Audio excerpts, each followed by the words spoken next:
Har'a shagaa akkuma yeroo kaanii mata duree biraa tokko qabadhee deebi'ee hin jira. Mata dureen kun har'aas dhukkubbii yeroo marsaa laguu jedhudha.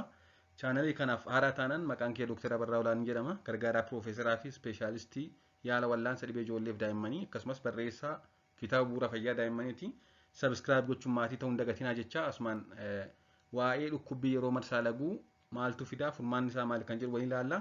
Hanga dhumaatti na hordofaa. Dhukkubbiin garaa yookaan dhukkubbiin gadameessaa yeroo marsaan laguu dubartootitti dhufu baay'ee beekamaa fi dubartoonni baay'ee biratti kan mul'atudha jechuudha. Dubartoota hedduutu yeroo marsaan laguu isaanii dhufu dhukkubbii qaba. Namoonni hedduunis waa'ee kanaa hubannoo qabu. Yeroo marsaan laguu dhufu akkuma waliigalaatti diskomfortiin ni jira. Dhukkubbiin xinnoo kanuma jirudha. Kana toolereet gochuun beekamaadha jechuudha. Haa ta'u malee kan nama kaasu dubartoota tokko tokko biratti dhukkubbiin kuni baay'ee hamaa fi akkasumas immoo baay'ee itti jabaachuudhaan hojii guyyaa guyyaa isaanii yookaan hojii idilee isaanii hojjechuutti cimuu barattoonni barnoota hordofuu dadhabuu barnoota irraa hafuu hanga sadarkaa sanaa kan geessu jira jechuudha. Hanga sadarkaa san ciisanii socho'uuf yookaan hojii hojjechuuf rakkataniitti. Isa kana egaa dhukkubbii marsaa laguu yookaan disminuriyaa kan jedhamu.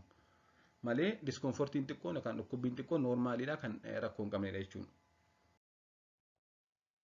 Dhukkubbiin kunis bakka lamatti qoodama. Disminuriyaa yookaan dhukkubbiin yeroo marsaa laguu dhaga'amu mul'atu bakka lamatti qoodama. Isaanis egaa gosa tokkoffaa fi gosa lammaffaa jedhamanii beekamu. Gosni tokkoffaa dhukkubbii yeroo marsaa laguu kan dhibee gadameessaa waliin qabannedha. Gosni lammaffaa immoo dhukkubbii marsaa laguu kan dhibee gadameessaa waliin wal qabatu. Isa kana jechuudha bakka lamatti inni qoodamu. Inni jalqabaan marsaa laguu sababa dhibee tokko malee dhufuudhaan lammaffaan immoo sababa gadameessa keessa rakkoon jiru dhufuudha. Dhukkubbiin laguu yookaan dhukkubbiin marsaa laguu kan jalqabaa yookaan kan dhibee gadameessaa waliin qabanne eenyu biratti mul'ata yoo jenne dubartoota yeroo jalqabaatiif marsaa laguu argan keessumaa waggaa lamaan jalqabaa kan marsaa laguu arganii fi akkasumas immoo kanneen umuriin isaanii waggaa 24 gadi ta'e biratti mul'ata. Inni kun egaa akkuma umuriin isaanii dabalaa deemeen hir'achaa deema yookaan dhiisaa deema. Dhukkubbiin guyyaa tokko tures yoom dhufa dhukkubbiin kunis guyyaa tokko dursee dhufa. Osoo marsaan laguu isaanii hin dhufin guyyaa tokko dursee dhufa. Akkasumas immoo marsaan laguu isaanii erga jalqabee booda guyyaa lamaan hanga sadii isaan irra turuu danda'a jechuudha. Inni kun isa dhukkubbii marsaa laguu dhibee gadameessaa wajjin waliin qabanne kan dubartoota waggaa 24 gadi biratti baay'atu keessumaa waggaa lamaan jalqabaa marsaa laguu isaanii argan biratti baay'atudha jechuudha. Dhukkubbiin marsaa laguu kan dhibee gadameessaa waliin wal qabatu kun immoo maadha? Inni kun guyyaa tokko lama dursee dhufa miti. Inni kun torban tokko dursee dhufa yeroo hedduu. Isaa olii ta'uu danda'a. Torban tokko osoo marsaan laguun jalqabiin dursee dhufa. Akkasumas immoo dhukkubbii erga jalqabee booda marsaan laguullee badee yeroo dheeraaf itti fufuu danda'a. Dhibeen kun egaa akkuma umuriin dabalaa deemeen namatti dhufaa deemanni dhibee gadameessaa wajjin wal qabatu. Keessumaa waggaa 30-40 booddee dhufa jechuudha. Inni dhibee gadameessaa wajjin waliin qabanne waggaa 25 gadidha. Inni kun immoo waggaa 30-40 booddeedha jechuudha. Dabalataanis egaa dhibeenni kun inni dhibee gadameessaa wajjin wal qabatu dhukkubbii dabalataa qabu. Keessumaa yeroo walqunnamtii saalaa raawwatan akkasumas immoo yeroo bobbaaf taa'an yookaan yeroo boolii ba'uuf jedhan dhukkubbii qabaatu jechuudha. Peenii qabaatu. Akka waliigalaatti garaagarummaa isaa kaasuu yaadneerra inni dhibee gadameessaa wajjin waliin qabanne waggaa dubartoota waggaa 24 gadi biratti mul'ata. Akkasumas immoo guyyaa tokko dursee dhufa osoo marsaan laguun dhufin akkasumas guyyaa 2-3 booddee ni bada jechuudha. Inni lammaffaan garuu umurii waggaa 30-40 booda dhufa. Torban tokko ol dursee dhufa akkasumas immoo baay'ee irra tura. Akkasumas immoo dhukkubbii gara biraa qabu. Yeroo walqunnamtii saalaa raawwatan yeroo boolii ba'an dhukkubbii qabu jechuudha. Mee furmaataa fi yaala dhukkubbii yeroo marsaa laguu yoo ilaalle egaa akkuma ka'umsa isaatti bakka lamatti qoonna kan dhibee gadameessaa waliin hin qabanne yookaan piraayimari disminuriyaa kan jedhamu kan namoota yaangi ta'an waggaa 25 gadi ta'an biratti mul'atu inni kun tiriitmentiin isaa yookaan furmaanni isaa yeroo baay'ee ofiisaa waan dhiisuuf guyyaa 2-3 qofadha obsuu barbaada.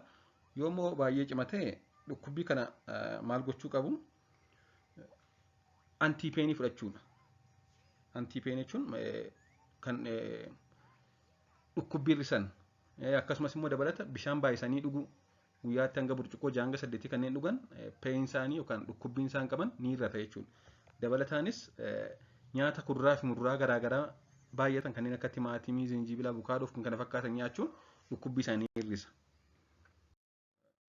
Dabalataanis tibba sanaa yookaan yeroo marsaan laguu jiru sana shaaworii bishaan ho'aan dhiqachuu, akkasumas immoo sochii qaamaa sasalphaa gochuu, bishaan ho'isuun bishaan erga xiqqoo isanii booda fooxaa xiqqoo yookaan uffata xiqqoo keessa cuuphanii fooxaa bishaan ho'aan jiidhe sana naannoo garaa isaanii isaan dhukkubu sanarra kaa'uu, sanaan sukkuumuu, akkasumas riba gahaa rafuu fi akkuma jenne qorichoota dhukkubbii hir'isan kanneen akka ibuprofen, parastamool, daayiklofenaak jedhaman kan dhukkuba maastaagashaa jedhamanii beekaman isaan kana guyyaa tokko lama fudhannaan hin darbachuudha wanti sun.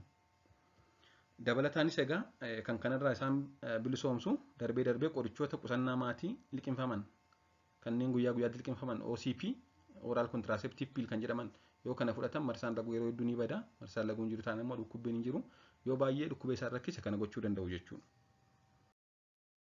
Inni lammaffaan isa dhukkubbii yeroo marsaa laguu isa lammaffaa yookaan secondary dysmenorrhea isa jedhamu isa dhibee gadameessaa wajjin wal qabatu.